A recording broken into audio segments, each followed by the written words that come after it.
Good afternoon, everybody, and welcome to the council meeting on Wednesday, the 18th of May. And I'd like to welcome the councillors along, the staff, the media, and all those at home who are listening in. Call for apologies, and I have two notified to me, Councillor Brahm and Councillor Letham. Any further apologies? And we also have two councillors from home, Councillor Rawlinson and Councillor Mackay on Zoom. Someone like to move that we receive those apologies? Councillor Lovett, Councillor McMillan. All those in favour, please say aye. Against, carried. Any extraordinary business? None. Declarations of interest on any matters in today's agenda? None. We were going to have a public forum, but this presenters there just come in a wee while ago and said that they are unable to attend today. So no public forum. Moving on to item number 4, which is confirmation of the council minutes. Any discussion on whether those minutes are correct or not on page 3?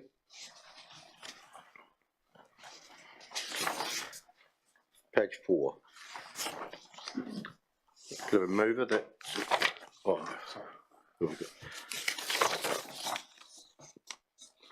with Councillor Wilson, true and accurate record of that meeting. Moved. Seconded. Councillor Cameron. All in favour, please say aye. Against, carried. And at 2 o'clock we do have EA Networks coming in, Roger Sutton and Phil McHenry, to give us a presentation at 2 o'clock. Moving over to item number 5 was the receipt of the Methven Community Board minutes. Someone like to move and second that they are true and accurate. That we receive those minutes. Councillor Cameron, Councillor McMillan. No matters arising out of them. No council decision out of them either. Moving over to item number 6, the Road Safety Coordinating Committee. So I'd like to move that we receive the minutes of that meeting. Councillor Wilson, Councillor Cameron. All those in favour, please say aye. Receive them. Carried. John, you've got your light on. Discussion on them. I had a question. Yep. On page 8, something about lights at the Gorge Bridge. Is this an update on they were going to fly signal men onto when there was an accident? Are they now putting lights? So what's the latest happening up there? I think we asked for something to be done, and one of the recommendations or suggestions was that traffic lights went up there on the bridge. It's a one-lane bridge, and if it need be, then they could be activated remotely and keep the traffic flowing when it built up. So that was just reminding them on where that task is at for NZTA, and memory's been jogged, and they're back on, as the minute says, looking at doing something. Councillor McMillan. Thank you. Through the chair, can it just be noted that I was also present at that meeting? I know we're not taking amendments, but yeah, they'll be passed as true and accurate at the next meeting, so it can be noted for then. Thanks. Councillor Cameron. I'm just going on page of the page of the road safety minute, page 9, I think it is, the speed limit bill. You know, we had that workshop a wee while ago with regards to speed limits, and then we went through them all, and some were changed and some were not changed, as I understand. The ones that are not changed, are we to wait another 2 or 3 years now? Is that what this is telling us? Looking at the minutes here, I wasn't at the meeting, but someone who was at the meeting may be able to update us. It looks as though you need to have a speed management plan, and that was going to, once you've got that, then that'll speed up the process. But looking at and reading this, it looks as though it's going to take 2 to 3 years to develop that speed management plan. So it's going to slow down the process? It appears so, doesn't it? Yes. Bureaucracy gone mad again. And with regards to may I ask a supplementary on a different topic though? Yeah. With regards to the Walnut Avenue intersection project, I know we had concerns with regards to the delay for the lights. Have we had any feedback as to whether we can influence that delay? Yeah, and I've been speaking with NZTA, and they're coming to the next council meeting, which is June the 1st, is it? Yeah. Yep. June the 1st, we have NZTA representative and a Kiwi Rail representative at that meeting to talk to us about the program and where it's at and what it's at. Also been talking to our MP Jo Luxton, and she has mentioned the Walnut Ave State Highway 1 project to the Minister of Transport, Michael Wood, about the delays on one party's delays. So it's gone to the top. Okay. And at that, when they're here, we can also discuss the rope going down the centre of the road as well.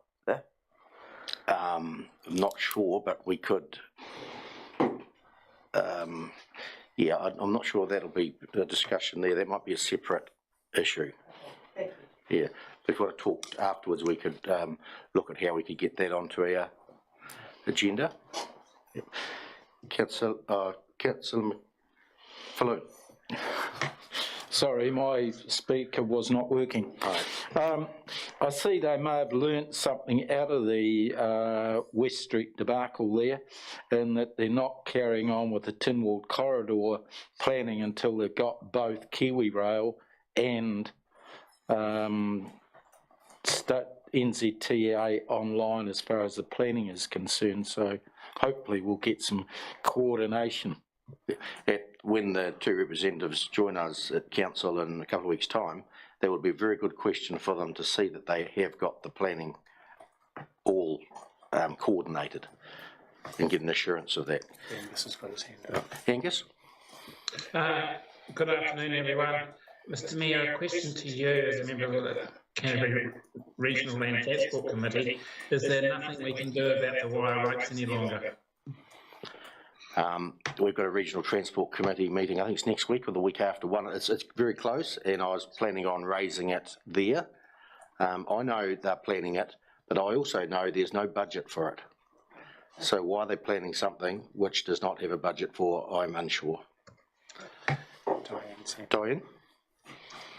Thank you. Just going back to Carolyn's comment about the speed management plan and the setting of the speed limits, I think if you spoke to Mark Chamberlain, he has a plan that with one or two of them, particularly Long Beach and Leamore, he may have a way of activating some of the changes a bit sooner than this words would indicate. So you haven't lost all hope of getting something done there a little bit sooner. Moving on to item number 7, Audit and Risk Committee minutes. Someone like to move that we receive these minutes? Councillor Cameron, Councillor Falloon. All those in favour, please say aye. Carried. And there's a recommendation there on the bottom of page 11. The council seeks advice on whether it has the ability to instruct a CCO to make donations on council's behalf. I'll need a mover and a seconder for that motion. Councillor Cameron, Councillor Falloon. Any discussion? I think there'll be more discussion once we've got the information comes back, the advice that comes back. Yeah, I'll put the motion on in favour. All in favour, please say aye. Against, carried. Thank you. That's everything and done that right, and we thought. Yep. Next item is item number 8. And the reports, trading and public places bylaw. Welcome, Mel, Joan. So we have the report in front of us with the proposed bylaw as well, which is going to go out for consultation. And anything further to add to your report, Mel? Nothing further to add, thank you. Nothing further. Councillor, questions? Councillor Cameron. I have a few questions. Thank you very much for the report through the chair. My first question is, I note that in there it talks about charitable organisations being exempt from these sites. Is that correct? So, for example, I belong to Rotary and we sell potatoes at Christmas time, and we sell them at going onto the bridge and on Alfred Forest Road and all those sites that are not mentioned in here. For example, this is one charitable organisation, but that can still carry on. We just apply to the council for consent. Is that correct? Yes, that's correct. Okay. With apply to council for consent or just permission? Approval. What's the answer? I think it's the same thing. They would apply to us for approval, And is there a charge? which would be forthcoming so long as it wasn't somewhere dangerous, and we wouldn't charge them, no. Okay, thank you. So it would be a timely, like, you don't have to do it a month in advance or anything, you just, no, thank you, Jane. Your questions all done? No. Councillor Lovett. I was just going to go to 8.2 on the that's page 27, where the vehicles used for the sale of food. Do you are they number plated to that permit, or because some of these food people often, like the coffee, might have several cars? So are they number plated to this permit, or how does that organised? So could it just, page 27 is different to my 27? Oh, it's on the actual point 8.2 in the policy. 8.2 in the bylaw itself. It's in the bylaw itself. No, the property team take care of that, and they know who's who. Okay, thank you. Councillor McMillan. Thank you. I've just got a couple of questions. The trading hours, 10 p.m. till 8:30 p.m. So 10 p.m. for stalls and everything as well. Is that, just thinking, is that not too late? Or I know previously it was sort of half an hour after darkness. How was 10 p.m. decided? Did we decide that in a workshop? I can't remember. You did, through you, Mr. Mayor. That arose because some of you were commenting on Methven, and in the busy ski season, people are looking for different options for food, but that there's nothing available from any mobile shops after that darkness thing. So there was, you did ask that we go out and consult on extending those hours. Okay, thank you. And the other comment I had is, and this may come under page 23, number 14, but just about, I've gone and lost it now, request to move or relocate. So I'm just thinking the when Methven has its Anzac parade, quite often there'll be quite a number of people outside the hall for that, and if there's mobile shops there, how do they get request? Is that covered under this point, or would that be a separate issue for mobile shops if they had to be requested to move during just that time when there was something else on? Through the chair, section 14 covers that. It covers that, thank you.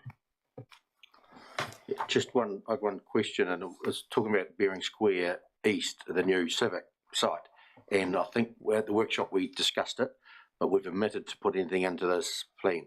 Jane, would you, or Mel, just update what we decided, what needs to go in? Thanks, Mr. Mayor. We were trying to remember what the feedback had been from councillors, and we've omitted to put in the clock tower, but we think perhaps we should have the clock tower in there as a discretionary site, not one that you can have as of right, but so that if you do have events in Bering Square East, we could utilise that site, but we couldn't remember whether councillors supported that or not. If you do, we will add it. At the moment, it's not in there.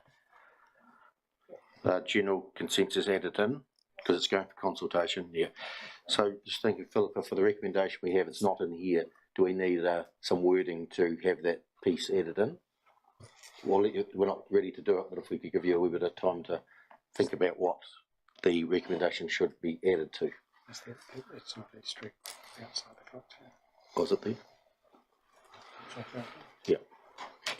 Through Mr. Mayor, I'm just looking on page 25 of the report, and I notice under a discretionary site it says East Street outside the clock tower for one-off events as approved. Does that cover it? Is that, or is Bering Square something else? As I understood it from speaking to Mel earlier, Mr Mayor, that reference to East Street, I'm not sure why it says powers available at the clock tower, but the actual East Street that's being referred to there is for Boulevard Day. So you're more thinking of inside the Bearing Square? You. Through the chair, if you look at page 32, there's a map for discretionary sites under East Street, which is, as far as I'm aware, used for Boulevard Day, and it actually does go past the clock tower, so it could be included in that. So to make this map correct, we would need to shade in Bearing Square East. Green. It's already included in that map. Or does that mean we don't need to reference the clock tower? I think so, yes. Okay, in that case, Mr Mayor, I think we're covered for the clock tower. Just going to have a closer look at the map. We'll just hold off for a second. That's clock tower there. It's not shaded though. That's a shaded area, but it should be shaded too. Yeah, so maybe was that reference the east? Oh, it's East Street opposite the clock tower, which is sort of way over there. Councillor Cameron? I have some concerns with regards to Bearing Square as well. There's a long established truck that hangs around on Havelock Street, and I note that that's not shaded. Is that business going to have to move? Yes, that was what you decided. So when I look at East Street, the green shading outside Bearing Square, that's on East Street, and that's a discretionary one-off. Can I ask a supplementary, please, Mr Chair? It's question time, so yeah. Yeah, I can carry on. I've got it. Yep. So are you going to help then, hawkers and people that have mobile shops find somewhere else to go? Well, they'll use this bylaw to see where they can go. But when you look at the places, and I go back to the top to the report, there's not actually many places they can go, is there? There's more than there is now. So there's Havelock Street, Ashburton Domain, Old Post Office, and then the rest of Lake Hood, East Street Concrete Pad and East Street Footpath. Is that on the west side of East Street or just the east side of East Street for Boulevard Day? West side for stalls only. West side for stalls only. And that's a one-off discretionary decision. Yes, because don't forget that we're trying to keep them at least 100 metres away from any premise selling a similar type of food. Yeah, perfectly reasonable. Okay. And if the mobile shops that you're talking about are not happy with this plan, they should put a submission in. Yeah. And I think we should encourage that. Encourage them to put a submission in. And I just had one more. And make places where they would like to be, or so we can consider where they would like to be. Because I think maybe more than we have now, but it's still quite limited in the Ashburton, sort of urban area. I just have one more question, if I may. The reason to, one of the reasons stated to view this document was because of nuisance, to avoid causes of nuisance. Have we had any cases of nuisance with regards to our stalls and mobile shops? Not really. The complaints that we get are from competitors rather than from members of the public. Okay, thank you. Councillor Lovett. Just going back to East Street, you've got one-off events and we're looking at the clock tower. Can that not be just in there as well as discretionary so that it can be once or twice a year, not just one-off events? No, because that's within 100 metres of the new cafe that's going to be in the building. Right, okay. What if the public wanted the food truck to stay where it is now, and it will be within 100 metres of a cafe? Well, then you could amend the bylaw accordingly. And through the consultation process. So we would hear from people through the process for that. Yep. Can I just ask one more question, please? The final question is the hours. Often there's a food truck there beyond 10 p.m. Is there some flexibility in that date, in that time for people? It shouldn't be there at the moment. Beyond that, that's in breach of the bylaw. Oh, well, it might be that I'd fall asleep early. Perhaps that I'm an early bird, but sometimes there seems to be things out and about quite late. But yeah, what is the current bylaw time? So, look, an hour after dark is An hour after dark, so 8 o'clock in the evening or 6 o'clock now. changes every day. But but if the public thinks that the hours aren't correct or aren't right for what they want to do, then put a submission in. We need to hear it in the next month while the submissions are open. No further questions. The recommendation in front of us, Philippa, do we need to add anything in or not? Did we work out that it might already be included? It's already included. Well, so. I think it is, yeah. Okay, as is, yeah. Thank you. Councillor Miller? I'll move both of those recommendations. Second, Councillor Lovett. Open debate, discussion. Do you want to speak to the motion, Councillor McMillan? No. I'll just say a few words then. It's out for consultation, so we think we've got it pretty right, but we'll hear what the public says through the submission process, and when they put a submission in, they can come and talk to us as well, both ways, either on paper or on paper, and talk or not, write it down, and we'll take it into account when we make the decisions. So I'll put the motion on in favour. All in favour, please say aye. Against? Carried. Thank you. Next item, item 9. Thanks, Mel. Jane. 9, page 42.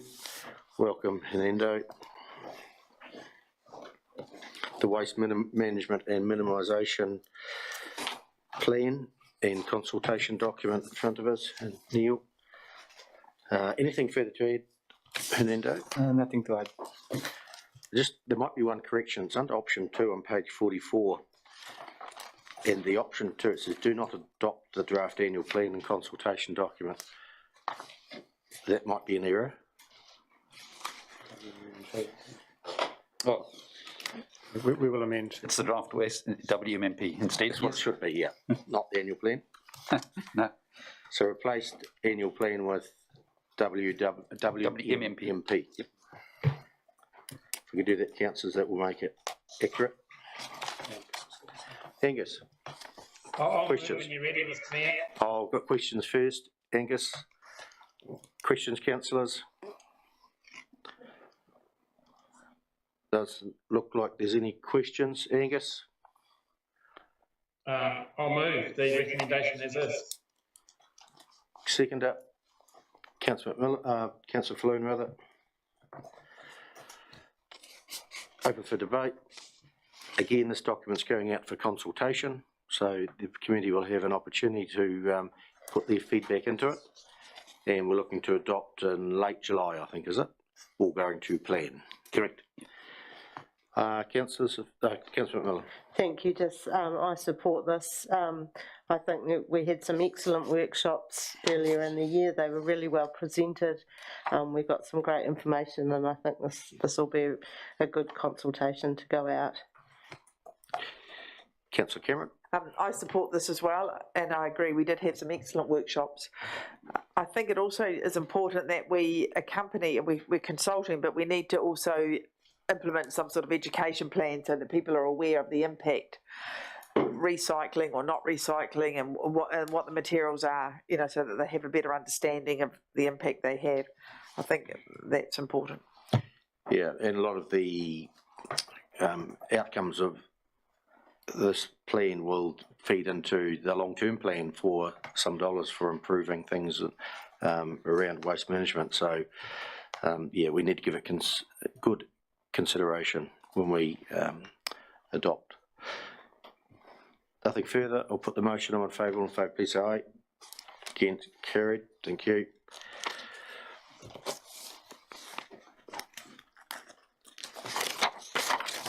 Item number 10. Pudding Hill proposed closure investigation on page 68.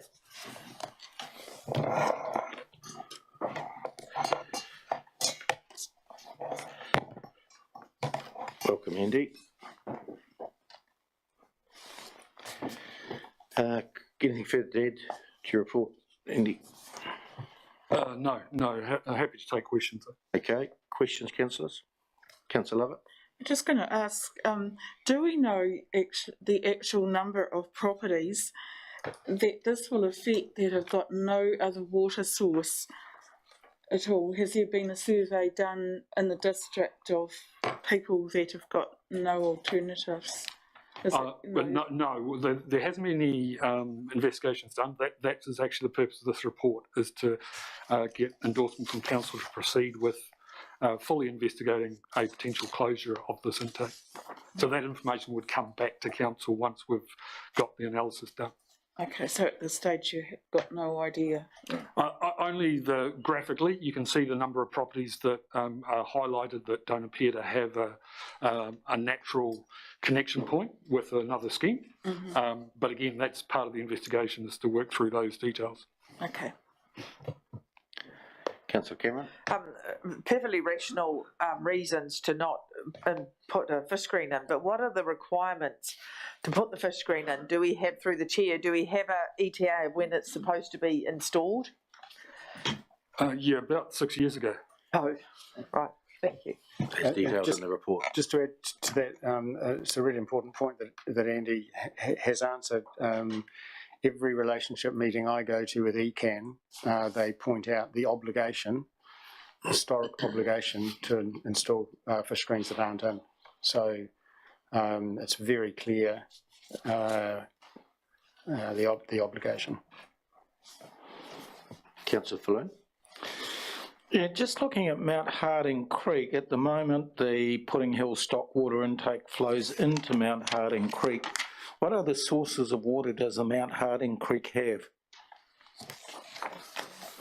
Yeah, through the chair. So the Mount Harding Creek, as we understand it, is primarily supplied by the Pudding Hill intake. So the majority of the water in the Mount Harding Creek would be supplied from Pudding Hill. Mount Harding Creek also receives water from what we call the Washpen Creek intake. But the flows there under normal operation are about 10 or 15 litres a second, so quite limited. The purpose of this investigation will obviously be to engage with ECAN and just find out their appetite for returning Mount Harding Creek back to perhaps its natural state, which may not be all-round, year-round flow. Councillor Mackay? Yes, Mr Mayor. My question is, on the maps, for example, on page 75, what does the yellow out of scope mean? Yes, the purpose of that was simply to show the connection point to the rest of the network. I deliberately didn't show the rest of the network to make it a bit easier to see the scope. But those yellow lines represent the connection points that this system makes into the network. Okay, next question is, what was the original source of Mount Harding Creek in its native state? I don't have that explicitly, but I would suggest it's probably coming from the Washpen Creek intake.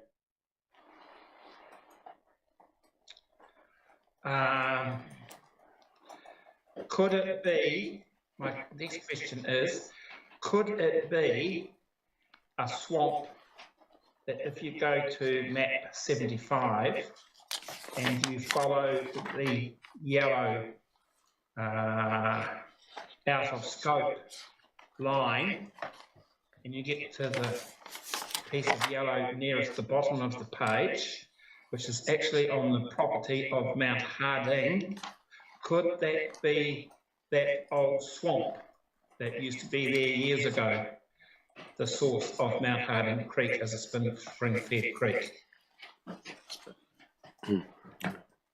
Yeah, look, it very well could be, but it's very early days for this analysis at this point, so we haven't got that information to hand at the moment.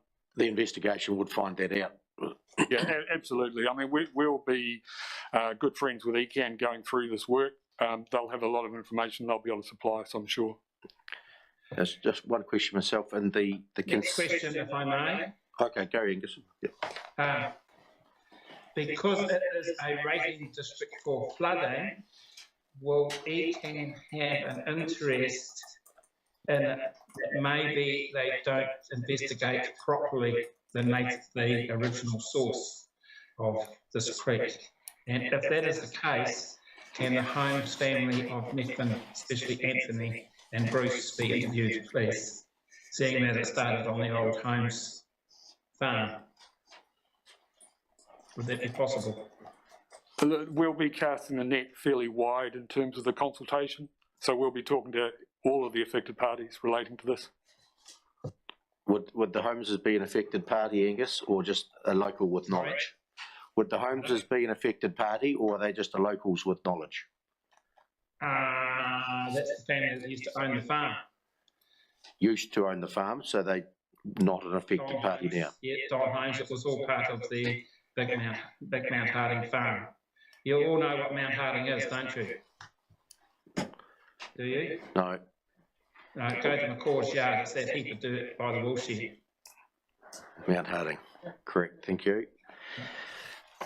One question, Andy, the consent to take water out of Pudding Hill intake, how many litres a second is it? I recollect, I think it's around about 460 litres a second now. 460. Yeah. It used to be 500, but it got progressively, some water was transferred to the Spaxton scheme. Yeah. So if we closed this, if it closed, where would Spaxton get its water from? They have their own intake above our intake. And Fishgreen? It's an infiltration gallery. All right, okay. Councillor Wilson. Thanks, Mr. Chairman. The racemen will have picked up the vibes for that area. Is most of the landowners agreeable, or is there opposition, or how do you think it's being received? Well, again, through the chair, this is fairly premature. So the purpose of this report is to get endorsement from council to start the investigations. How that's going to be received, we're going to find out, because this will create I suppose, a platform under which we will now engage with the affected parties and say, look, this is what we'd like to do. This is our direction of travel. How do you feel about it? So this is very early stages. This is only the approval of the investigation. Once we've got that, we will go away and start work. Supplementary. Has there been any premature planting along the banks of our stock water in this area? My understanding, through the chair, my understanding is that there has been some work done on Mount Harding Creek through ECAN, through their own programs. Why I ask this, some people have been pushing to plant on stock water banks, and I think we should get in quickly and say, stop that until the council has decided which parts of the stock water system is going to be closed, because it'll be wasted otherwise. In the financial implications, there's a discussion about, or a comment about, an ecological assessment and using external providers for that. Now we have an in-house biodiversity officer, and that task would be taken up in-house? I have thought about that. I am mindful, though, that we were going through a statutory process later, so there could be some merit in having some independence, not a council staff member doing that work. But I certainly will be in discussions with the in-house expert on developing the brief around that anyway. Yep. Councillor McMillan. Thank you. What's the timeline on the investigation? I see you've got a date of 30th of June 2023, but the investigation's obviously going to be completed by the end of this year. I haven't given it too much thought. The difficulty with a lot of the stuff at the moment is we can't seem to get expertise as quickly as we'd like. I know Chrissy Drummond's been having trouble getting ecological resources to do some of the stuff that she's got on the books. I would like to think we could get this done and dusted in 3 to 4 months, but again, we're subject to the people that we're engaging with. Thank you. And just a comment, thank you for adding the newspaper report from when it opened in 1881. That was really interesting, and I'm so glad it doesn't take 3 hours to drive from Methven to Ashburton anymore.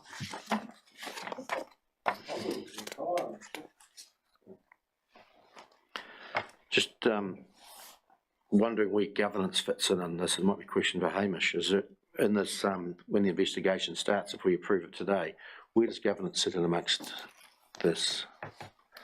Well, we will bring the results of the investigation to you for decision. So the governance role is at decision time. No involvement on the way through?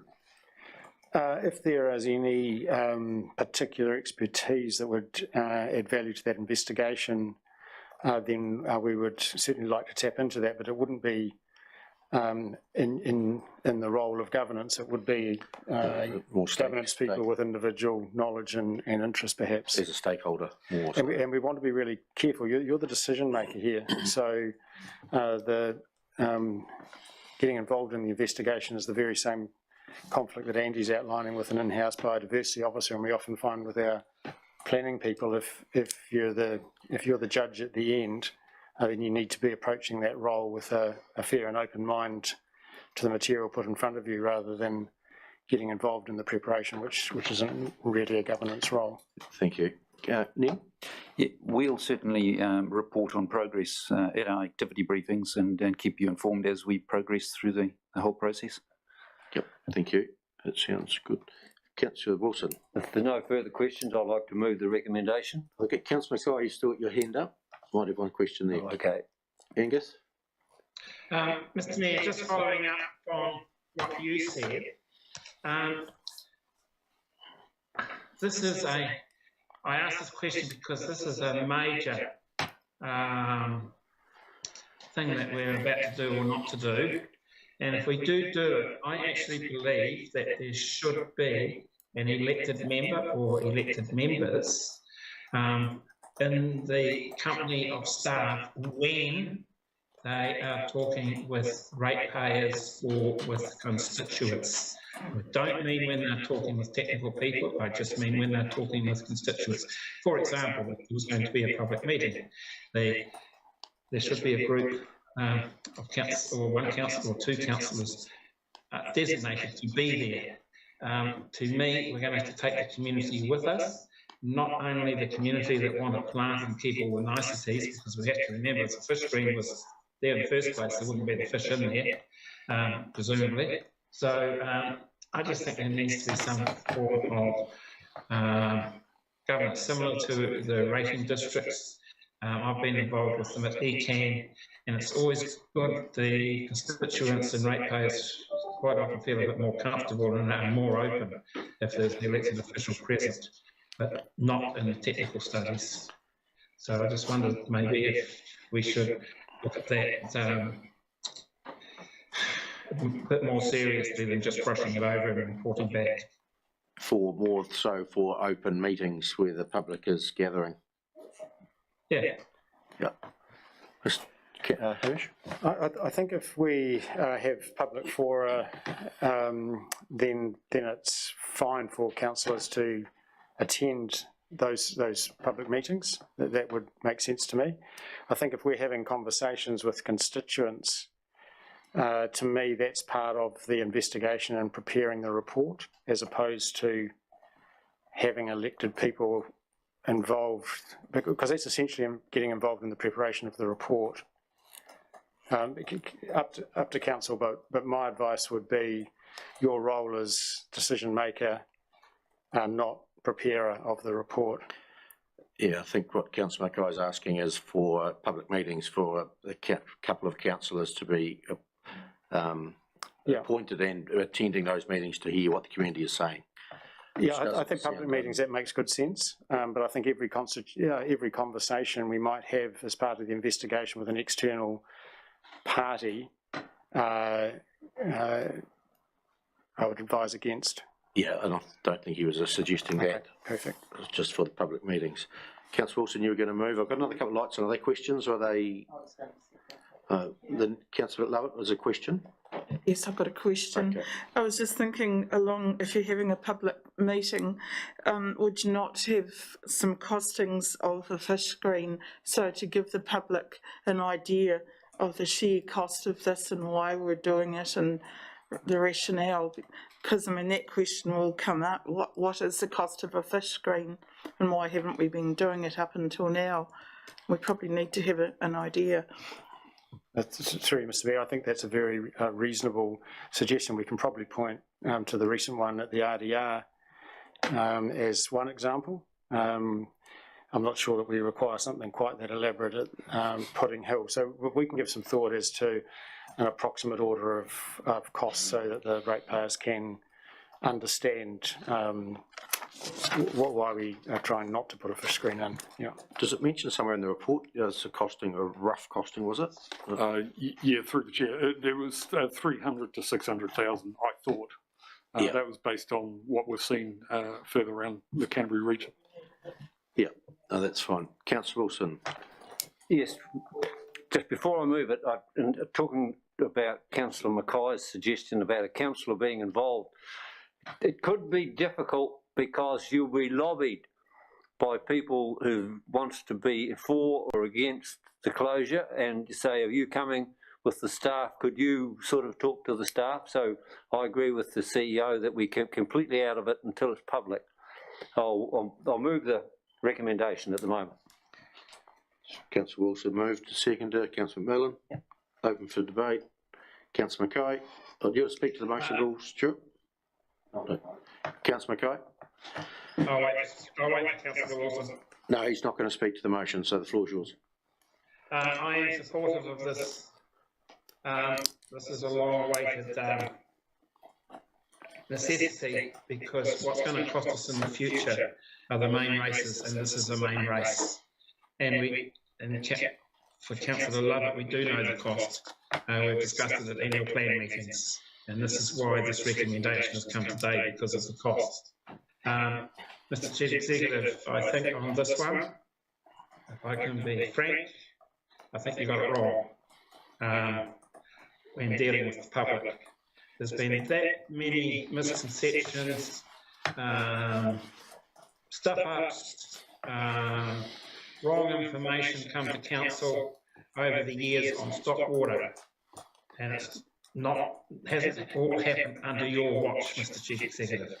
So I think that we need a couple of councillors on a subcommittee, something to keep a very close eye on this one, because this one will set the scene for clean water for not only stock, but maybe the vegetable industries, the industries that are going to be there in the future for wash down. You can't wash down, do your carrots in filthy water. So once you put water in a pipe, it is cleaner, and we have to watch this very carefully as a governing body because of everything that's happened in the past. So I would like some further thought put on a committee, a small committee of councillors being attached. It was done, for example, by NZTA at Tynwald, concerning some lights. That's the sort of thing I'm talking about. Something independent as a governing body for the future. But otherwise, we have to initiate this investigation because this is long overdue. There's been promises made to our whenua over the years to carry out their wishes of more water in the river. And there's the pressures of ECAN, water allocation plan, more water in the river. And there's also pressures starting now with people think that these water races are paid for by ratepayers. The cost is picked up by ratepayers, that they should be turned into an ecological park. Well, that's all very well. If that's what's going to happen, that'll happen, but the farmers won't have to pay or clean them ever again. So it has to be this investigation, in my opinion, it has to be closed. I support Councillor Wilson's recommendation. Speakers for or against the motion? Being none. Councillor Wilson, you want to write a reply? Yes, this sort of situation has been years and years coming. This is a significant area that we can close, and hopefully this is a preliminary investigation, that Mr McCann, Mr Guthrie or Chrissy, who is ever involved, talks to the relevant councillor who has perhaps shown an interest in Stockwater and the future councils, just to sort of bounce a few things, how things are going, rather than formally have a councillor on the committee. That hopefully there's a bit of informality that goes on how things are going. I'm sure in the future councillors, especially rural councillors, will be asking how's the investigation going, and I hope we get activity reports to say actually how it's going on. Thank you. I'm going to put the motion. I'm in favour. All in favour, please say aye. Against, carried. And just your comments there, Councillor Wilson, we'll have a discussion with the Chief Executive and see if there's a less formal way of keeping us involved. Mr McCann did mention about the activity briefings where we'll be reporting back to, but we'll have a discussion, see if it needs to be just one notch up from that, or the activity briefings would be okay. So we'll just have a wee chat about that later. Next item on the agenda is number 11. Thanks, fellas. Naming of roads, page 79, Strohan Fields. Jane.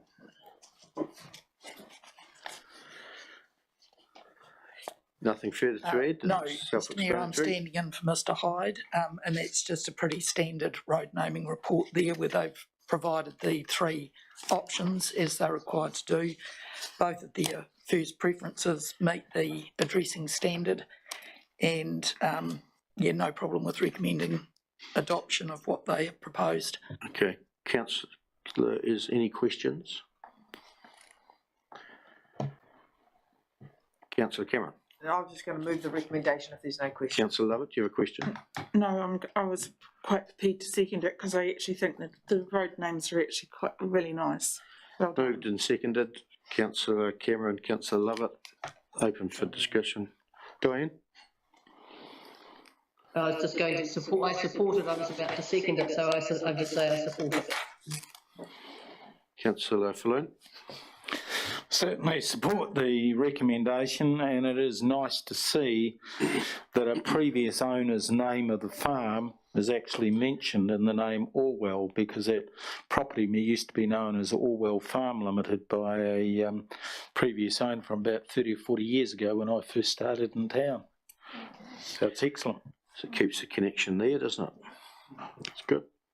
No further speakers for or against. I'll put the motion. I'm in favour. All in favour, please say aye. Against? Carried. Thank you. Next item, number 12, and dog control fees. Shane, once again. Through you, Mr Mayor, this is an annual event where it's a timing thing. By the time you adopt the annual plan, doesn't leave enough time for us to do the statutory notice of the fees a month before the registration period, which is why it's come through now. Yep, thank you. So I'd like to, any questions? Councillor Flo? Yeah, under urban dogs, we've got an urban desexed dog at $63 per annum, but we've got a responsible dog owners per dog urban only at 58. What is the difference? I think to get responsible dog owner status, you've got to meet certain criteria, such as having access to a door which is dog free. I haven't worded that very well, have I? You can get to the front door without fighting your way past the Rottweiler, and that the property's fully fenced and the like. So it's not just a case of it being neutered. Councillor Cameron? This is not my question, but a comment. Years ago when I went for responsible dog ownership, there was actually questions you had to answer. It's an online thing that you have to... Pull your microphone a bit closer, Cameron. You have to meet certain requirements, and there's questions a responsible dog owner goes through. With this dog business, the good dogs go on, keep on giving, they're one of those things. The dangerous dogs, $142 per annum. Do we know pro rata what causes us the most cost in the dog business, at the pound? Do we get more dangerous dogs than non-dangerous dogs, or where is the most sort of cost for the council, if you like? I think the most cost for the council is unregistered dogs that can be picked up and put in the pound and then nobody comes to get them. Okay, We don't have that many dangerous or menacing dogs. okay. So as a proportion of our dog population, what, under 10% would be dangerous and menacing, sort of thing? Oh, yes. Oh, great, definitely. okay, thank you. No further questions. Someone like to move? Councillor McMillan, Councillor Falloon. Any further discussion? Put the motion. All in favour, please say aye. Against, carried. Thank you. Coming up to 2 o'clock, we're not quite, I guess they're not due, are due at 2. Are they here? No, we've seen Aaron has joined on. Oh, okay. So we can move on to the Bancorp Treasury Report, page 89. And we have Mrs. Register on Zoom with us. Erin, welcome. Thank you. Good afternoon. Welcome. We'll just go through the report, the Bancorp report, starting page 91.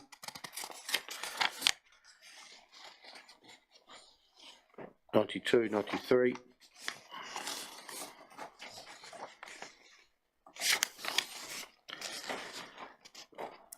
'94, '95.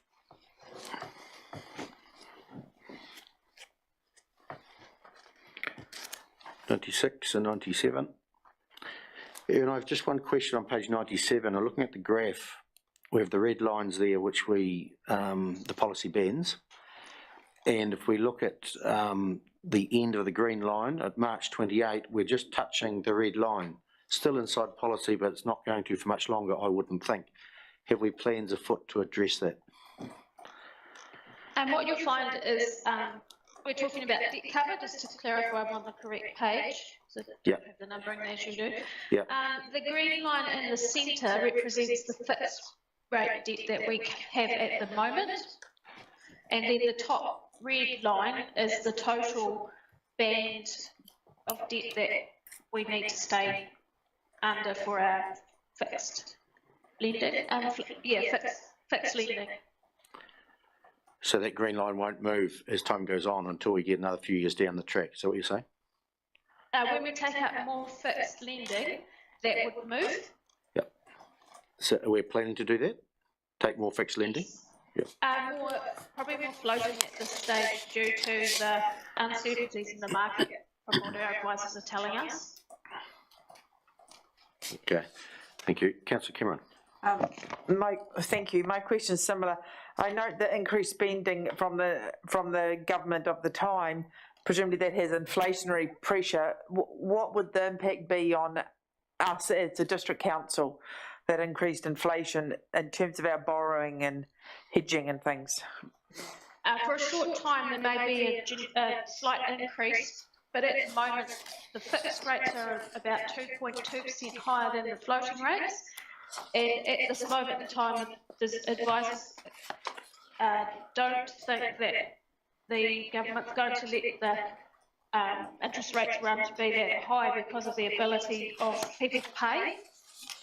So for every person that's on a fixed mortgage that's coming up in, say, the next year, we're talking, just checking in here, there would be an impact of, say, $10.5 billion not being spent or saved in the economy on the total amount of fixed lending that's coming into a floating or up for renewal. So they're talking there's about roughly $350 billion that's currently lent out according to the Reserve Bank. If that all went up to a level that stops people spending or saving, the government would do something fiscally to pull that back. Thank you. We will try. Any further questions on the Bancorp report? If not, can I move in a second that we receive that report? Councillor Cameron, Councillor Lovett, all in favour, please say aye. Carried. Thank you. Next item is the Ashburton District Council Variance Report for the month of 31st of March 2022.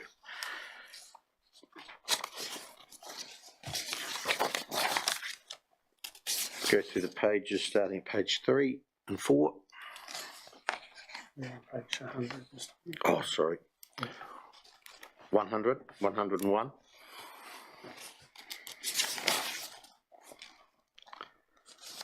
102 and a 3.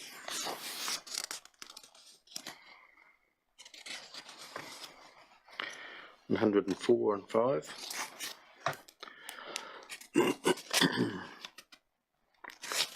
106, 107. Stuart. Yes, we go back to page 102. It looks as if we're not going to spend all our roading capital, but we are. Because as Mr McCann explained to me, the top figure includes the application to NZTA for the subsidy we wanted, but we didn't get it. However, we will be spending all the subsidised money that we've got by the end of June. That's correct, yep. Thank you for that. 106 and 7. Councillor. Sorry, I've just got a question on 105, and it's the group water supplies. And of course we're waiting on everything. Has there been an update? Because they're saying arriving in May. It's Neil, have you got an Through the update on Chair, we're still expecting the meters by the end of May. That's the latest information we received yesterday. ACL have proceeded with installing all the manifolds so that when the meters do arrive, it's a very quick installation of the meters once they're all here. So we're still aiming at getting everything done by the end of June, and we haven't heard anything otherwise at this stage. And regarding the reservoir and the membrane treatment, is that similar? It's still on. We haven't heard anything otherwise from what went on our last update. So what will happen if they don't arrive by end of May, and by end of June they're still not here, and we have got a $5 million worth of stuff to carry over? What will happen then? Carried over. We've all carried over. I know we'll carry it over, but we've been rated for it this year. We had a large rate increase for all of this. In essence, when the gear arrives and we have to pay for it, that's when we'll raise the debt and the interest will start being incurred at that point. So in the meantime, if it's slightly later than we anticipated, then that debt servicing won't be incurred. Yep, understand the issue, but the issue is the supply chain. And Mr McCann has a brochure there of the manifolds, which you can have a look at Smoko Time, if you wish. Yeah, that's fine. Yep. Yep. Yeah, so he's got it there to show you what a manifold is and the meters which are going on now, and the meters can be simply put on in reasonably quick time when they do turn up. Councillor Mackay.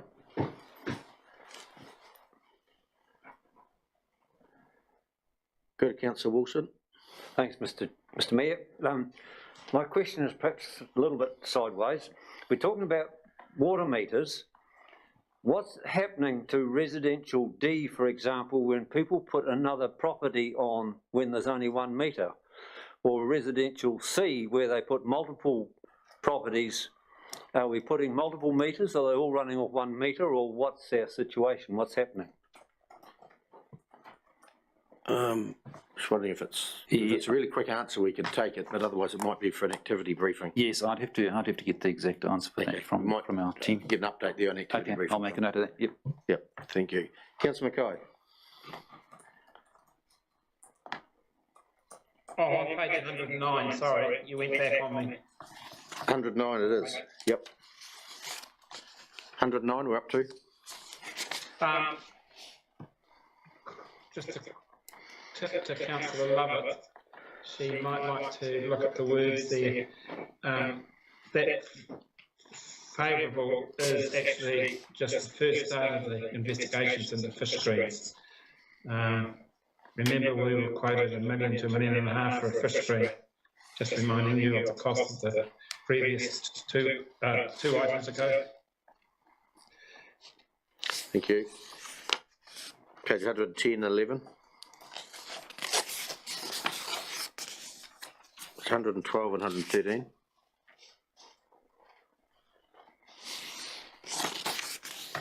114, 115. So page 115, the reserves and camping grounds, talk about the decision on the earthquake strengthening of the hall, which is the Rakai Hall, with a subject to a council workshop. Have we got that date set for that workshop yet? Do you know? Not absolutely sure, but we'll take a note of that and check in and advise council of that. Okay. 116, 17. 118, 119.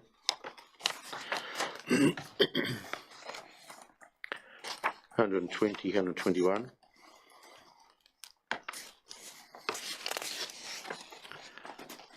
122 and 23.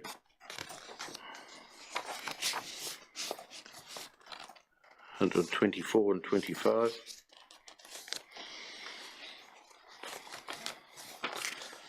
126 and 7.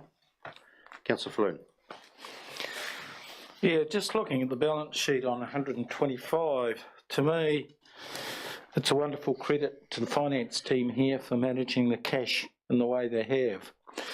When you look at it, our work in progress has increased by just under $32 million, and that includes all of the capital works we've done, including the new Civic Centre, and yet our external debt still remains where it did as of 1st of July last year at $70 million.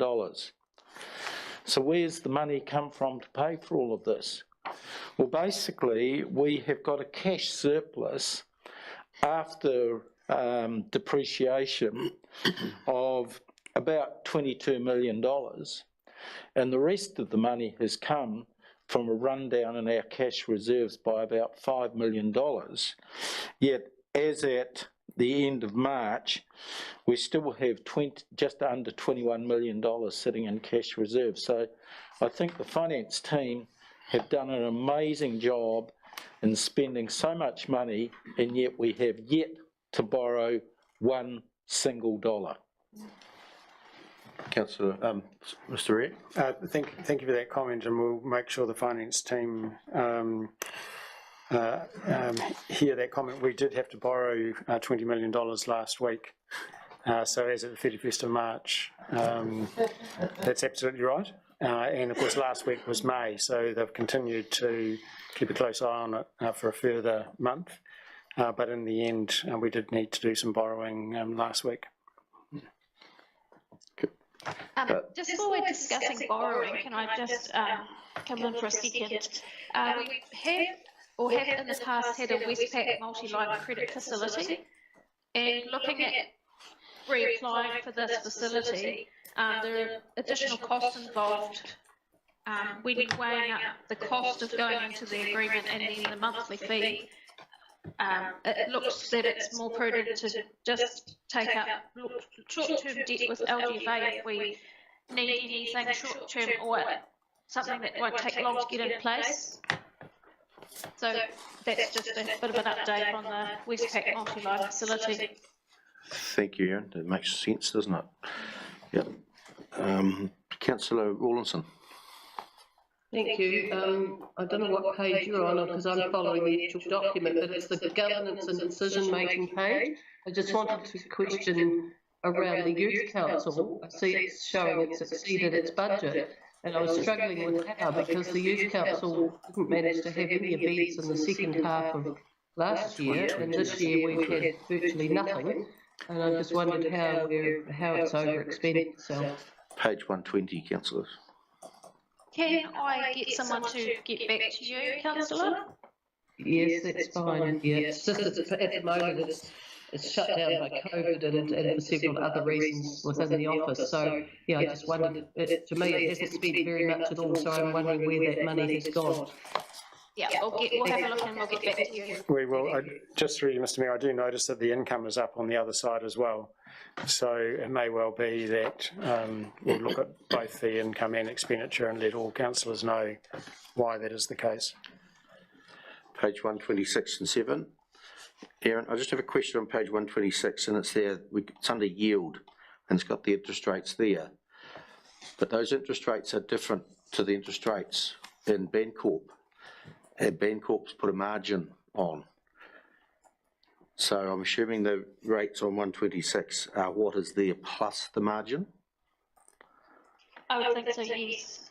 So could we have the yield percentage with the rate, including the margin, and then the two would be the same? On page 5 of the Bancorp report, the rate is matched, it should say rate instead of yield on the variance report, because that matches page 5 of the Bancorp report. So, Rate. so on that page of Bancorp report, the margin, the yield, the rate is including that margin of whatever it is it? I suspect that's so, but I will clarify. Okay, thanks. Page 128 and 9.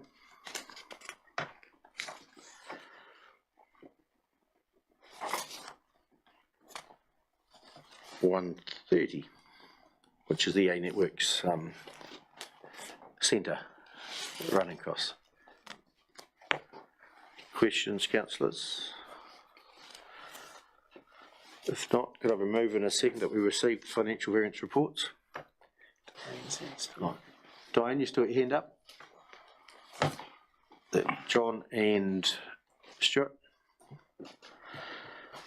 All those in favour, please say aye. Carried. Right, thank you, Erin. We're moving on to now our guests have arrived. Richard and Roger Sutton from EA Networks, the power company. And some time ago, Roger, you and I were talking about electricity in the district, as we do. And we got on to solar power, and you had some exciting incentive or ideas for solar power in the district, and thought it'd be worth sharing here today with us. Yep. So, and Roger, we are live streaming the meeting, so whatever you say is beaming around the world, whoever wants to listen in. Ashburton, Moscow, London. We don't beam to Moscow just at the moment, but London definitely. Richard, do you want to? Welcome, Richard. Richard, you're the Deputy Chair of EA? Oh, not quite, no. Phil sends his apology, tested positive this morning for COVID, so I'm a relatively late ringing, but I am a director on the EA board. You're director of the EA, yeah. Yeah, so I mean, I put together some slides, but I think maybe with everyone online, maybe I'll just chat to them because it's not particularly complicated anyway. We can put one screen up for a slide if you wanted. Is that easy? So I sent them through. No, I had someone send them through, but if they haven't turned up, then look, I can just talk to them now. That's fine. Talk to them. Your worship. Okay, no, I don't think we've seen them. No, that's fine.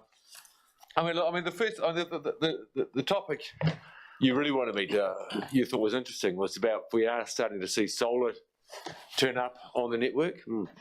So we've got a number of big players wanting to talk to us about putting big solar farms onto the network. The scale of them is actually pretty big. So there's one company that's now got a consent to do just over 50 megawatts of solar farm, and he has a consent from you. That's a solar farm out near Lauriston. And 50 megawatts actually on a day like today would pretty much make us, would pretty much mean that we wouldn't be taking any energy from the grid. So they're not small numbers. Those guys are pretty keen on building in this area. We think it's a good thing because we think it's going to lead to lower electricity prices for our customers. And that's one of the things we wake up in the morning thinking about. But, and if we wanted to be entirely self-sufficient in this region, if we said we love their idea because it makes a great You know, it just has a really nice feel to it. We need about 300 megawatts of solar on our region. That way, from an energy sense on an annual basis, we'd be entirely self-sufficient. You know, we'd have to take energy from the grid at night when the sun wasn't shining, but during the day we'd have more energy than we knew what to do with. But 300 megawatts would actually take up about 300 hectares of land. So that gives you kind of a feel for it. So 300 hectares of land is a bit bigger than a typical mid-Canterbury farm. Can I look at you, Richard, and you would nod? Yeah. So it's kind of interesting, but the key thing, the key benefit is that we think we can bring energy prices down as a result of that. So we're trying to make it as easy as possible for these new big solar guys to connect. And at some stage, we'll be trying to bring these solar farm developers together with our customers. In general, if you go build a solar farm and then you go and talk to mum and dad, or mum and dad, if I look at Hamish and say, look, we want to sell you solar energy, Hamish buys much less energy than the solar farm puts out, if you like, in summer. But in winter, the solar farm doesn't produce enough. You know, solar energy more in summer, less in winter. Hamish uses more in winter than he does in summer. But Neil, with his dairy farm, can I talk to you like this, Neil? You know? And your irrigation, the irrigation and the solar output is actually really well matched. You know, a lot more in summer than in winter, and you use a lot more in summer than in winter. So we think it's a logical thing to try and bring those parties together so they can try and do some sort of do some sort of deal. At the moment, the amount of solar in New Zealand is actually very small. It produces less than 1% of our energy. The forecasts are that within 15 years, maybe 15 or even 20% of our energy on some days is going to come from solar. I guess the other thing that's topical at the moment is the government at the beginning of this week, wasn't it? Was the 16th? Was that the beginning of this week?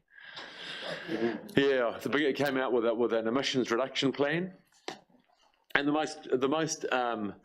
most significant thing that came out of that plan was $650 million to decarbonise all the boilers in the country. And $650 million, put that in a context, is a big number. It's about, you know, the boilers, to convert all the boilers in the country would take about $8 billion, so it's a significant portion of that. And we see that may well kickstart some of our big boiler owners here, who are mainly food producers, think about what they're going to do to try and decarbonise over time. Our network would require a bit of work, but probably less work than many other networks around the country, because we've got this relatively strong network built for these big irrigation loads we have out there. Roger, could I just hold you for 1 second? The presentation you sent in, you did, and it's just been emailed to the councillors. So if they wanted to get it on their computer screens, there's an email sitting there. So sorry, Roger, it's all yours. The other aspect of decarbonisation, which is if I talk about the emissions reduction plan, if that council's got their presentation up, was transport. So that had a lot of money in the budget for that, trying to persuade people and subsidising people to buy in the electric car.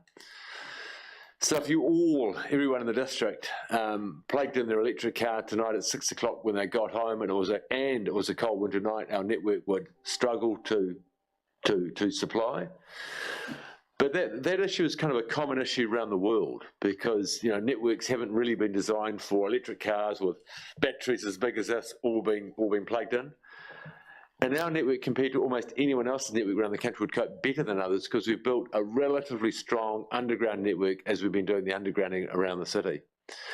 So while it would cause us some issues, the issues we'd face if everybody charged at the same time, they're much less than the issues you'd face in Auckland or Wellington or places where they've got an older network which hasn't been built to the same level of engineering that ours has. But overall, we don't want John Falloon, and Neil, all plugging in their electric car at exactly the same moment. So we will, the industry is going to have to find a way of trying to encourage customers to have their car starting to charge at midnight or at midday when the sun is shining. But certainly not, we don't want everybody charging their cars at once. But, an electric car will typically, if it's driven the average distance in New Zealand, an electric car is going to increase the average household's consumption by about 25%. So it's not a massive, massive number.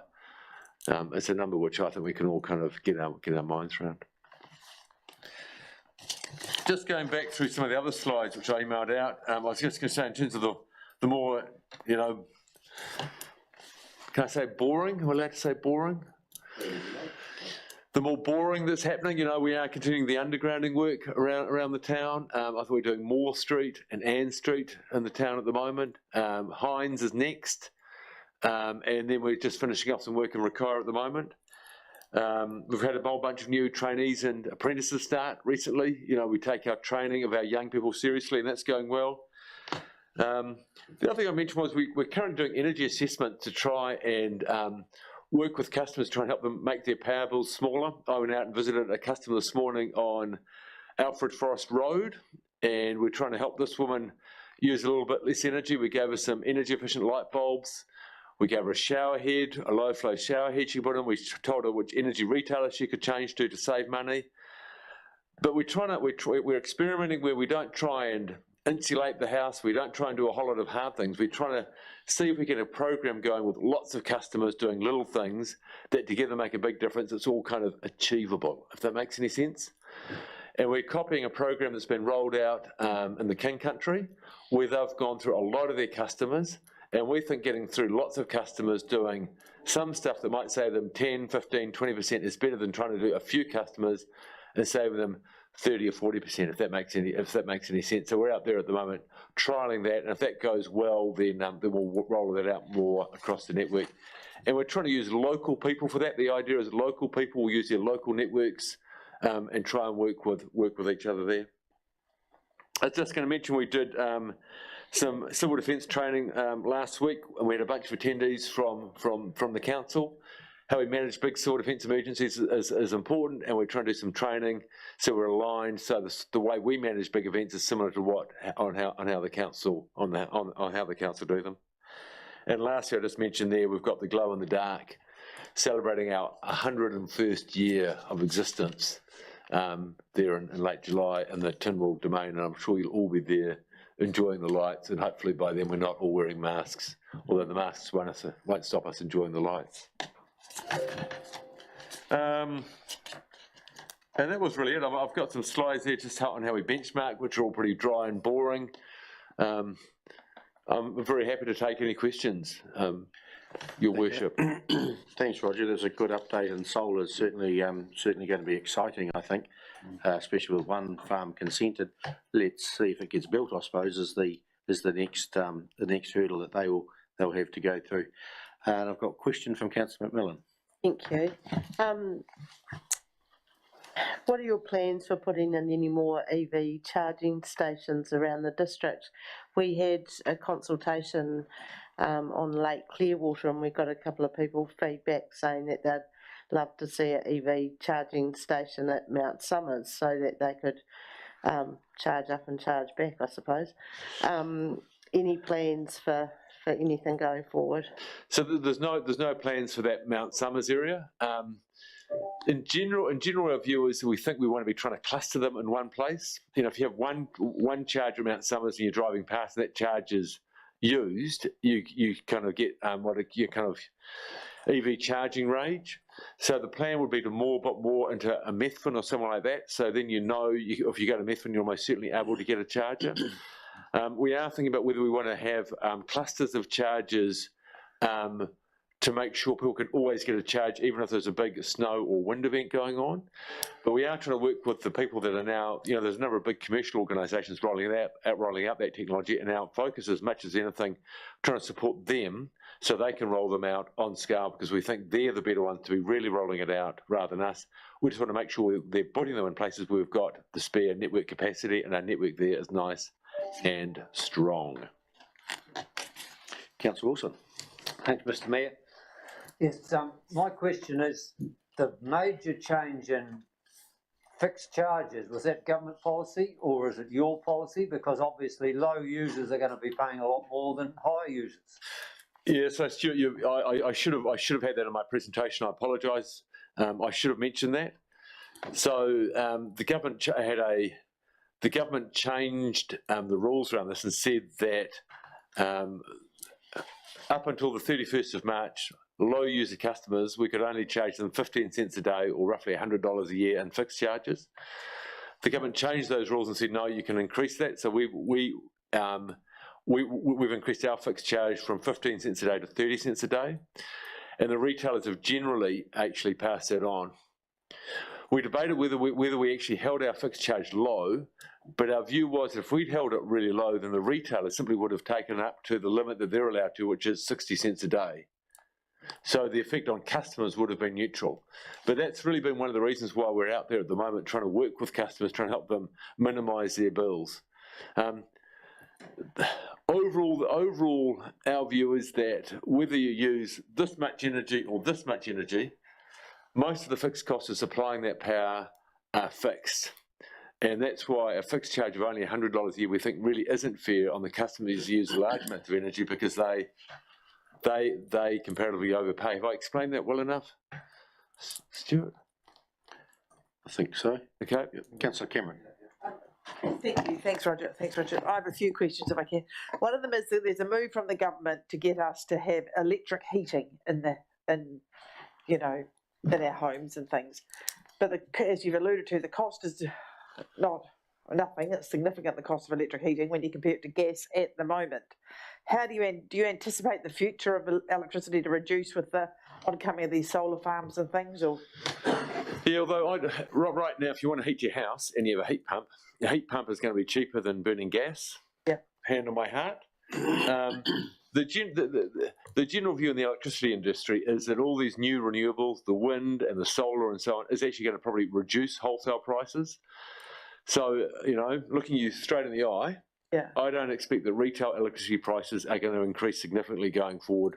I'd be surprised if they increased at faster than the rate of inflation. Okay, thank you. I'll remember that. Can I just add a little bit there? I think the opportunity, which isn't there really commercially now, is storage capacity. So we can obviously generate power with solar on a sunny day, but that doesn't carry through into the cloudy days. So when we see more storage capacity coming on stream, then I think that's when you might see the value of renewables actually really take hold. So get one of these. Yeah, in general, the cost of renewable energy is dropping. The cost of solar has come down by some massive amount over the last 10 years. The cost of wind power is coming down. So, overall, those big drivers should be keeping the price of energy down. The thing that in the short term might impact the rollout of renewable energy in New Zealand is actually what's happening in Europe. I know I joked about Moscow listening to this presentation. At the moment, if you build a solar farm tomorrow or a wind farm tomorrow, with the way the wholesale price of electricity is in England right now, you would have that farm paid off in about a year. So the price of electricity at a wholesale level in Europe at the moment is running at 5 or 6 times what the price of wholesale energy is in New Zealand, because of the shortage of gas, because of the whole Russia thing that's going on. So I do wonder if the person who's about to think they're going to roll out a wind farm or a solar farm is about to start getting going in New Zealand, when someone in the UK says, actually, I've just got a consent to do a solar farm or a wind farm, come to us because I will pay you a premium, because the rent I can take is so extraordinary at the moment because of what's going on in Ukraine right now. Oh, that's interesting. My next question is a little bit to the side. I've had somebody remark to me that some of the poles, the poles for the electricity, are in bad spots, like at the corner of the junctions, and they obscure the view for traffic.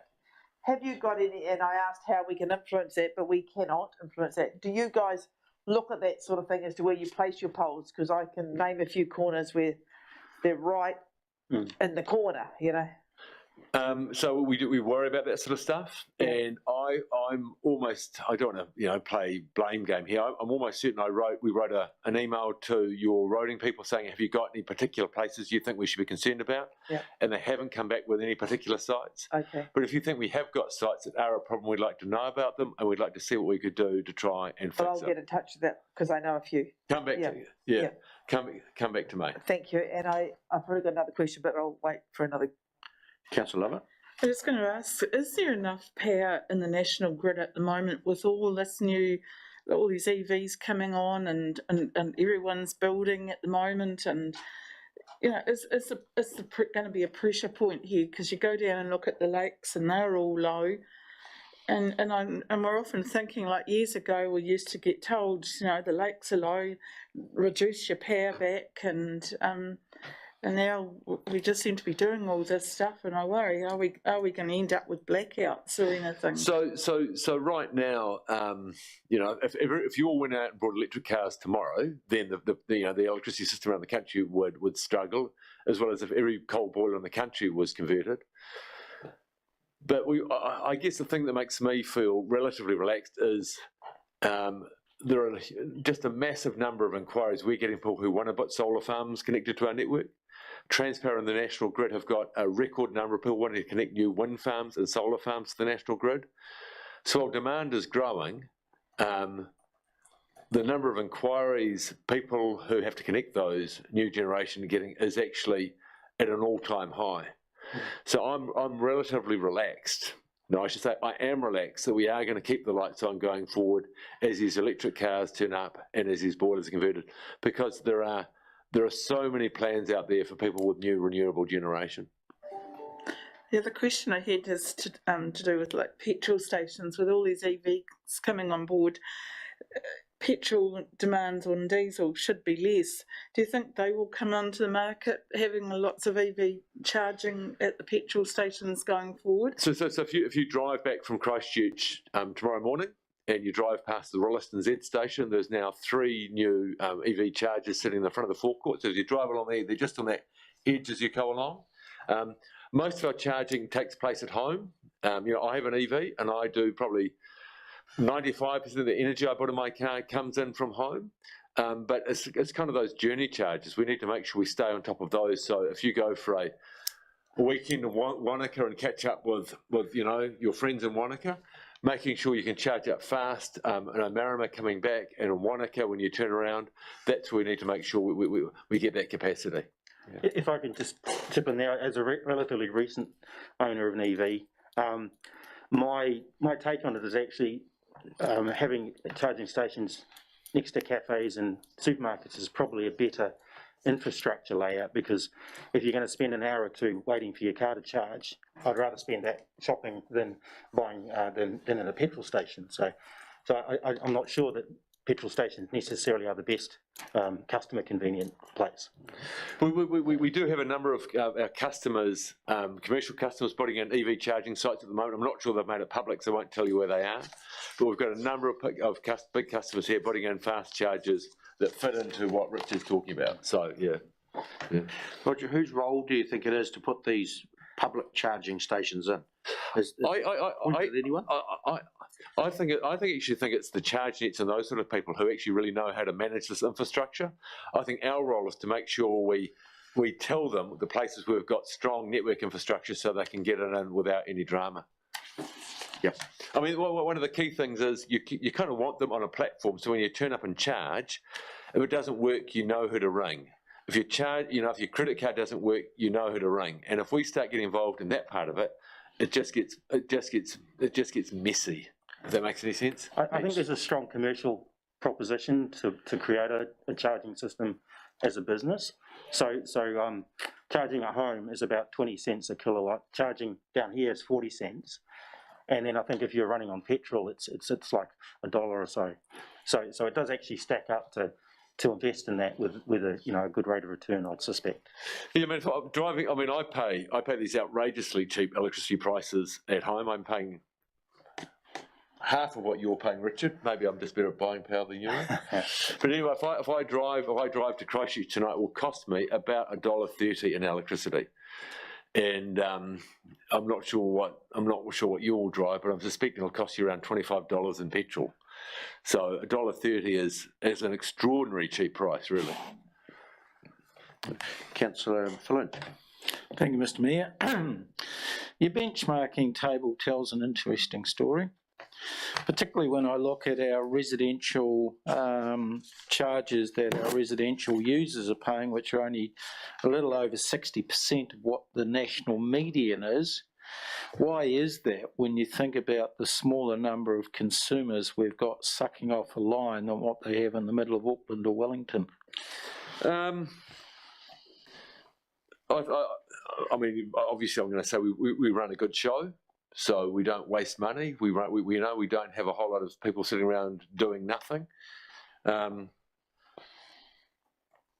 We've got a relatively, we've in terms of our cost base, the amount of energy used per customer is on average reasonably high. So we've got a rural network which is actually uses a lot of energy, and whether you've got a power, so our power pole, each one of our power poles might supply this much energy in the rural area. Well, if you went to the Tasman area, they supply this much energy because of all those other loads. So we just have economies of scale you don't have in other places. I mean, we're also not taking huge rent, etc., etc., etc. So there's a whole lot of reasons. Efficiency, density of the network, yeah. Yeah, because when you look at those last two lines, peak load, New Zealand median 1.3, ours is 5.3, right. Size of average customer, EA is 30, NZ median is 15. It shows we've got a large number of huge consumers out there. The cynic in me would say, are the rural users subsidising the urban users in any way? So the urban users and the rural users pay the same price. So we don't differentiate. There's some talk from the regulators, they don't like that, and they'd like us to have a different price, urban and rural. And then the next breath, when I say that, they chip in and say, not just urban and rural, Roger. We really want to have urban, rural, and remote rural as well.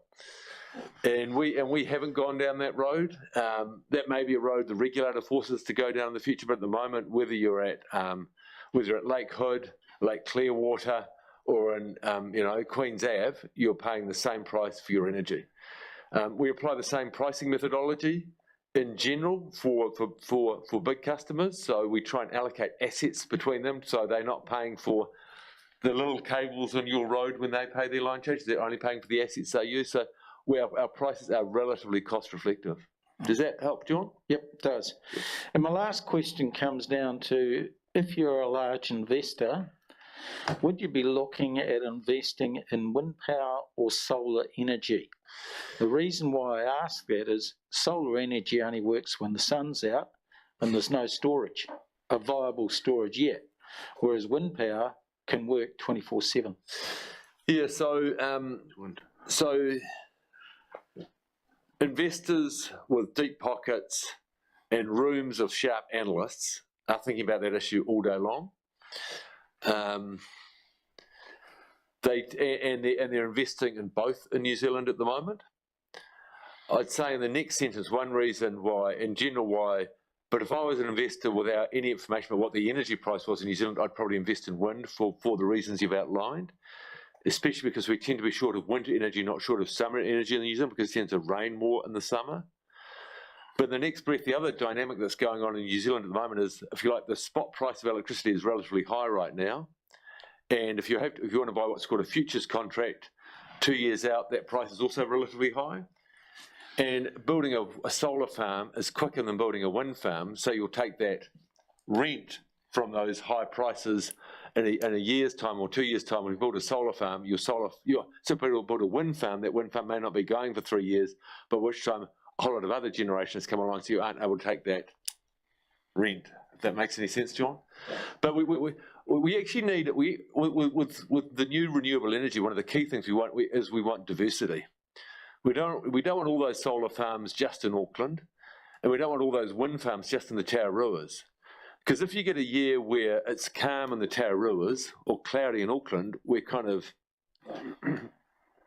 So we want them in all sorts of different areas, which is one reason why the solar developers are interested in this region, is because a lot of the solar stuff is going on the top of the North Island. Energy is inherently worth less down here because the energy tends to move northward, because we have to have these cheap hydro. But they know that in times when it's cloudy in Auckland, it'll be sunny down here, and vice versa, and that makes the energy more valuable. Councillor Wilson. So, just a little footnote, the opportunity for Mid-Canterbury is probably through water storage. So our ability to create a battery with supplementary use on farmland adds a dual value to that water. So I know there's a whole lot of issues surrounding that, and it's not particularly popular, but probably the stark reality is that a water storage system in Mid-Canterbury would be very valuable from a productivity and also an energy basis. So, yeah, so storage, to follow on from Richard, energy storage, whether it be batteries, whether it be the fact the farmer has a pond on his land, so he pumps water out, from his, when it gets to the surface, he doesn't immediately put it on the land, it goes into a pump. All that gets much more valuable going forward in a power system with more wind and solar, because when the wind is blowing and the sun is shining, energy is cheap. And when it ain't blowing, it's going to be expensive. So the more you can store energy by ponds, by big hot water cylinders, that will have value, eh? Sorry. It's good, good information. Good chat. Richard, Stuart. Rather. Yeah, I've got a hypothetical question. At the moment, EA Networks infrastructure, as you say, is up to top thing and be able to handle big loads. If we're going to be encouraged for home heating, cars, everything, electricity, there's going to be network operators in New Zealand that are not going to be up to scratch. Are we going to end up with a three waters thing? Some networks will not be able to afford it, and the government will come running to their aid, whereas you guys, efficient, are going to pay. So governments have always wondered about whether they want to try and merge us. They've never really had the courage to do it. If you take the water thing, there's a common ownership model.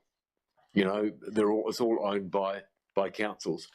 Electricity, there are a wide range of different ownership models. From Wellington Electricity is owned by the Chinese.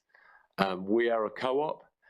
Christchurch is owned by the local councils. So that's always been something which makes it harder to do. But it is possible one day the government is going to wake up in a bad mood as the lights go out, when they haven't managed to keep the lights on in Tauranga, when a big boiler started or whatever. That is a risk, but at the moment it's seen as hard because of those different ownership models we have out there. Councillor Mackay. Yes, Mr. Mayor. Mr. Fitzgerald mentioned water storage. Where is he planning to build it, and how will he fund it? So Richard, do you want to? Sorry, Angus, it was a bit hard. Did you say where was it planned and what will it? Where are you planning to build it, and how are you going to fund it? Well, I know the irrigation companies are exploring options around water storage driven out of farmer appetite for consistent water supply. And so I suppose the opportunity is there is we should be thinking about other uses like generating power from an existing intention or existing aspiration to store water. So I suspect, without knowing the numbers in any detail, just a purely hydro-based water storage scheme may not stack up, but actually the multiplication effect of having water storage for irrigation as well as power generation, adds significantly more value. So I think the benefit, the cost of it has to sit with those benefiting from it. So if you have an irrigation component, then the farmers would be responsible for that, and then the power generation, if it stacks up commercially, then that is viable in its own right. So I'm not necessarily suggesting that it's a venture that EA is considering. Good, thank you. Over a question, and it's around batteries. Storing electricity in batteries is around for a wee while, and it's developing all the time. And obviously, when you've got a solar farm on, it's only going to get 12 hours a day on average of sun if the sun's out. So, but you need the electricity at night, so putting it into a battery seems obvious. Are the batteries getting efficient today where they are economical to use? So they're getting much cheaper. I should have the curve showing the battery cost has come down really significantly. And it's the fact batteries have got cheaper means we can now buy electric cars, because that's one of the underpinning expensive parts of electric cars, batteries. So we can store energy in batteries. A lot of these solar farm developers are wondering whether they're going to have big batteries at the side of the solar farm. So a solar farm has the panel, and it has an inverter, and the converter converts the DC power to AC power. Batteries produce energy DC. So if you're going to have big batteries on an electricity network, a really good place to put them is on a solar farm, because you only need one set of inverters. So a number of the players around the country looking at doing solar farms are looking at putting big batteries in there as part of the package, so to speak. And interestingly, it's a really dynamic space, and so there's a school of thought that considers that perhaps a district-wide fleet of EV vehicles may in fact be a battery storage system in its own right. But what we don't have is the reliable technology to transfer power both directions into or from the grid. But theoretically, or conceptually, that's quite possible. I mean, the new Hyundai the battery is actually two-way. So you could actually, in theory, take it home, plug it into the right sort of plug, and run your house off it. So that's coming along. And I did suggest to the head of Hyundai in New Zealand the other day that it'd be a great promotion. He could go off to the Ashburton Domain or whatever on a Saturday, turn up with a deep fryer and make donuts for everybody using the energy out of the Hyundai. But he didn't think that was actually that great an idea, which surprised me because I thought it was a fantastic idea. You're an ideas person, Roger. Thank you. But I think the key, it's getting better and better. It is getting better and better. I mean, batteries are kind of sexy, but if you had a big dairy shed, I'd be saying you put a battery in, or I'd say, or do you put a really big hot water cylinder in that actually only needs to be heated every 2 or 3 days? I don't think we need any smart engineers to do the analysis of whether it's cheaper to store energy in a hot water cylinder or store it in a battery. Just by definition, a battery, for the amount of energy stored, is expensive compared to a big hot water cylinder. And I think in the longer term, we're going to be encouraging our customers to put in really big hot water cylinders as a way of storing up that energy. Lenny. Yeah, I'm just thinking the irrigation system, right, like up the top of the Hinds here, and you've got all the gates and the water flowing down, and with the fall of the land. And I always wondered when you're driving down that long road, why no one's put electricity, making use of the fall of the land and putting generators going right down, doing energy off that. Is that uneconomic, or no one's thought about it, or? BCI have a hydro line and through the pipe scheme. I think MHV do as well, but I'm not 100% sure on that. So yes, is the short answer, but they need to have sufficient volume to generate enough energy to justify it. Okay. That technology is getting cheaper, and we have been talking to all the irrigation companies about what their options are to try and support them with ideas they have. So any projects they have that are economic do actually happen. So we are trying to support them in making that happen. But you're right, there is potential energy there. It's just a matter of the economics of putting in a mini hydro to use that energy.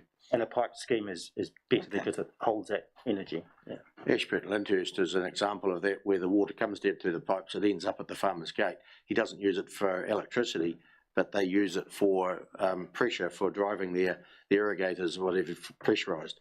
It's just not electricity, it's pressure, which is similar, because other farmers use electricity to create the pressure. The gravity has done it for them. That's a sense. Just thinking about a 50 hectare solar farm doing 50 megawatts, approximate cost to set up? 50 million. Million a megawatt, yeah. A million a megawatt, and each megawatt takes about a hectare, if you want an order of magnitude number. Yeah. But I really like this number. Our whole district, 300 megawatts, 300 hectares, 300 million. It's kind of an interesting number, right? It is. Angus.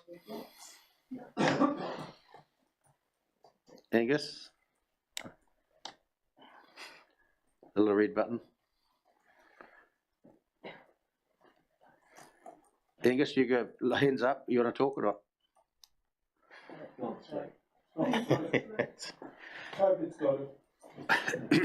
We'll have to let it go at that, I think. If councillors, any further questions?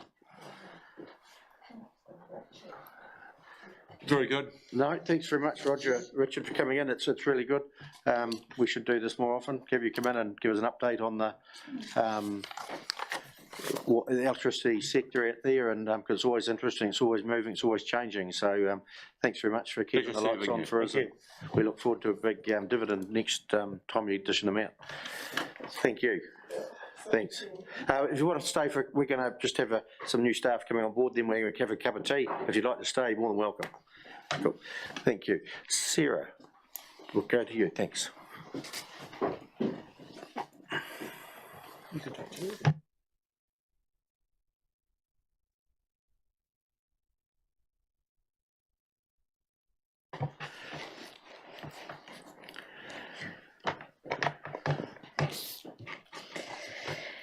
Through you, Mr Mayor, I'd like to introduce a number of new staff and also recognise 2 staff who have reached an important milestone. Apologies for having my back to you, all of you, but if you're a new staff, if you'd please just wave or stand up when I call your name so that the councillors can put a face to the name, that'd be fantastic.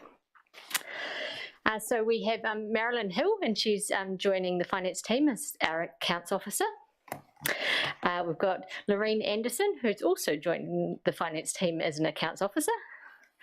We've got Tare Parakura, and he is our new building official. And we've got Laurel Whittle, and she is our customer services officer. And there is one absence of Nathan Harvey, who's our projects and compliance officer in Hernando's team. So in terms of service recognitions, we've got 2 employees, like I've said. They've both recently passed their 15 years service milestones with ADC. So given they both started in April 2007, I thought I'd set the scene of what council looked like at that time. B. O'Malley was our mayor. The staff room was frequently used as also a councillor's lounge, and it was located on the middle floor of the administration building where the roading team now sits. ADC had about 110 employees, and council was about to finalise the design for a 2-storey addition linked by a walkway to the existing building on the car park adjacent. $60 million. So that was 2007. Also on that date, there was 2 memorable dates. One was the 16th of April, and that was when Gordon Tupper started at ADC. Gordon was appointed to our analyst/programmer position within IS. I'm not actually sure if the interview was conducted by Skype or via the phone, but Gordon applied and was appointed to the role while he's living in Hampshire in the UK. For those who have worked alongside Gordon, you will all agree that he is 120% committed to get the job done right. Unsurprisingly, this shone through in his letter of application when he also said, "I'm available for an initial telephone interview and will be prepared to fly to New Zealand if shortlisted after this at my own cost." So as I started a few months later, I can't confirm if we took him up on that offer or we just bit the bullet and hired him without actually meeting. But it's fair to say that we made the right decision regardless. Gordon has progressed up within the IS team, and he is now our IS Information Systems Manager, with his teams playing a critical role in keeping our organisation operating. Gordon has many strengths. He's a fair manager, he excels in project management, and he takes the time to upskill on activities he has previously not been exposed to. To this day, I often get a wry smile when he thanks me for expanding his responsibilities to include our now fully effective and functioning information management team. This could not have been said about this activity prior to Gordon's involvement. It would also be remiss to not note that Gordon has spent significant extra hours working on our new library and administration building plans to ensure the technology and equipment works as the lay user expects when the doors open. So finally, a huge congratulations and thank you for your 15 years service. You most definitely deserve your well overdue upcoming holiday in June when you'll finally get to reconnect with your family. Thank you very much, and please come forward.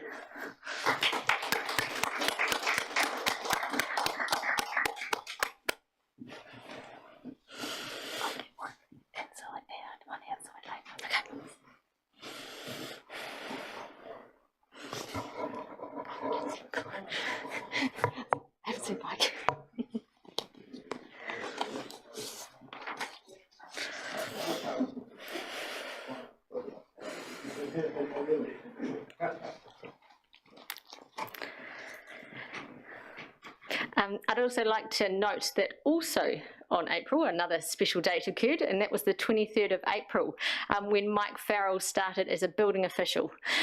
Mike came to council with a wealth of knowledge gained from 29 years in the building industry.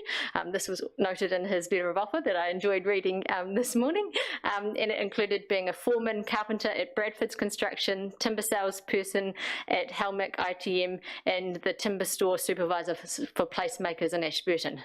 Mike's wealth of knowledge has continued to grow at council, Council. He now has a national diploma in building control surveying for small, medium and large buildings.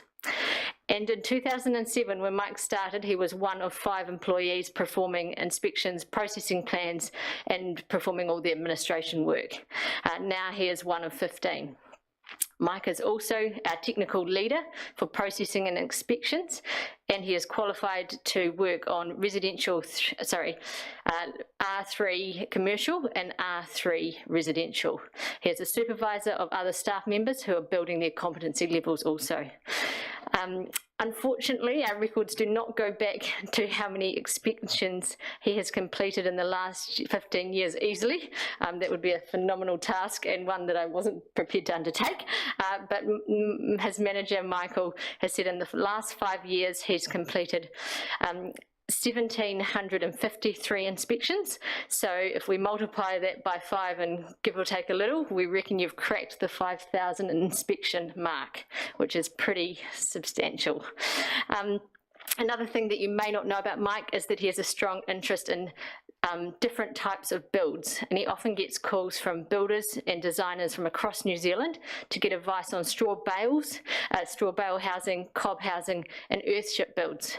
So finally, thank you so much for the last 15 years, and I hope you recognise the impact you have played on the changes to our district's built environment.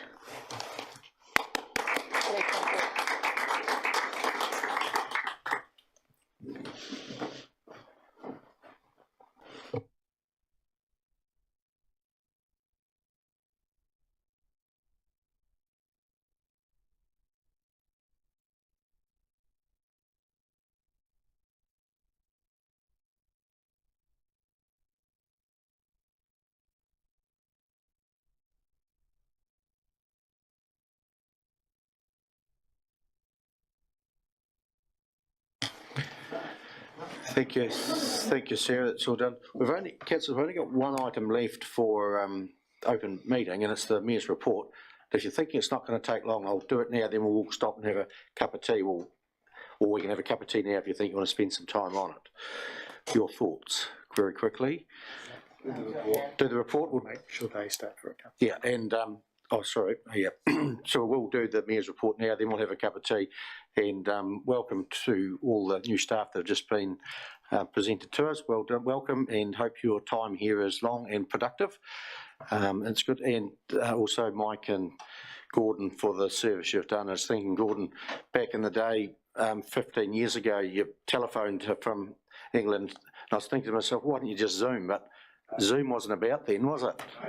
Yeah, today you would. So, yeah, technology is moving on, isn't it? Yeah. So, congratulations, well done to you all, and welcome to the others. So, moving on to the Mayor's report, item number 15. Any questions?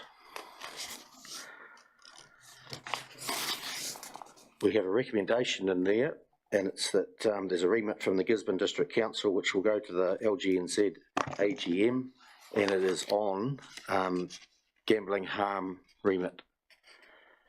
So if you've read that and you want that to be us to support that, please do so. And questions, Caroline?